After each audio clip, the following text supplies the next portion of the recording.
A day in my life, I'm a small content creator ng Amuntan. Content creator? Yes, sabi na nga pala ako sa mga content creator ng Makalela. Kaya mapapasabi ka na ng for the goal.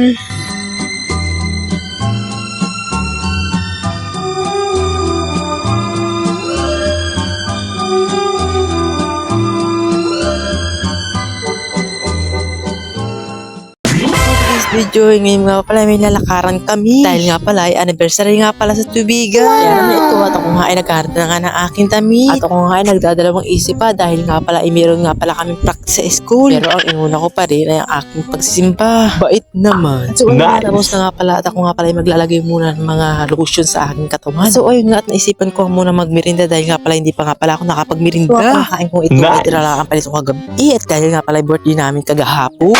Sa loob kumakain dahil nga may bisita nga kami. Kagahapon pa nga pala sila na andito ay ngayon nga palang umaga ay andito pa rin. At pagkatapos ko nga kumain ako nga ay lumakad na nga at papunta na nga kami dun sa simbahan. Baka nga ako malit at hindi nga ako makasakay at makapunta nga sa apuntahan namin. Nice. Ako nga ay napatigil pa nga dito sa bahay ng kaibigan ko at akala ko nga ay sila'y bis na. At lalakad na nga kami at baka nga kami abutan pa ng ulan.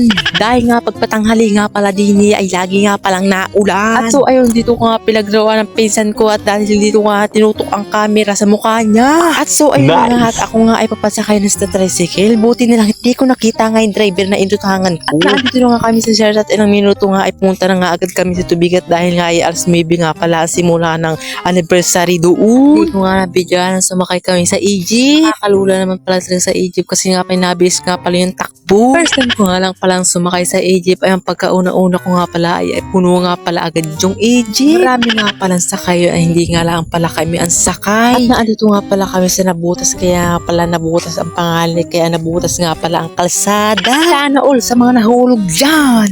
At kami nga ay binabalaang ng Egypt ay doon sa may kanto ay malayo pa nga pala ang pupuntahan namin kaya kami humanap na ng tricycle. At hindi nga namin nakayang init kaya namin kumuha na kami ng tricycle. At kaya nga kami sa tricycle habang nga ang maandari ako nga ay nagbibidyo. At ilang sandali nga ay nandito na nga kami sa church. At ilang sandali nga ay kami nga ng pinsan ko ay nakaramdam ng gutom. Kaya dali-dali kami pumunta nga sa tindahan. At nung nagturo nga pala kami dito noong isang taon ay kami nga ay lagi na andini dahil nga kami lagi nagkakapi. At sabi lang nung pinsan ko ay magkakapilaang at ba't naman bumili ng tinapay? Ay syempre naman hinatian din ako niyan. Sana all may nagaribli. At so ayun na nga at nakabalik na nga pala kami dito sa church baka kami maiwanan pa. At ilang minuto na nga ay kami papaalis na. At buti na lang sinangkay na nga lang kami ni Kuya Janjan. Libre din sa masahe yun. At so yun nga at habang nga kami nagbiyabiyahe ako nga ay nagbibidyo pa rin. Dito ko nga nakita ang dream house ko. At naandito nga pala kami sa highway.